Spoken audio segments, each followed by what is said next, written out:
Antigament, aquella plana d'aiguamolls va ser un paisatge de ribera ple de salzes, de tilers, de xops, de densos canyars, d'esbarzers inexpugnables i d'alguna palmera de l'Índia. També s'havien aprofitat les parts de sol més seques d'una terra negra, fertilíssima, per a conrear cotó,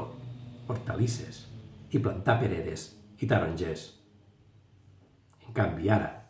la pluja tacada de sofre provinent de la central tèrmica ha enverinat molts arbres i les combustions de les fàbriques d'adobs empudeguen els horts que encara perviuen. El camí, vist des de la perspectiva de les cada vegada més escasses i amenaçades garses, pareix el cos desmembrat d'un animal caigut sencer del cel, les restes del qual han de servir per alimentar un grapat de damnats de la terra. Des de fa algunes dècades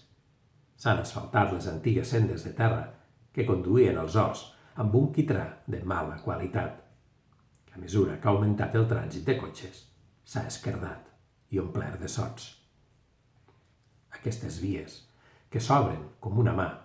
i els seus dits defineixen les traces de nous carrers, serveixen per a comunicar els habitatges escadossers aixecats damunt de les antigues alqueries, que s'alternen amb xalets, construïts sense seguir cap patró arquitectònic més que el mal gust, i amb naus i magatzems desballestats, mig solsits i plens de grafits inintel·ligibles.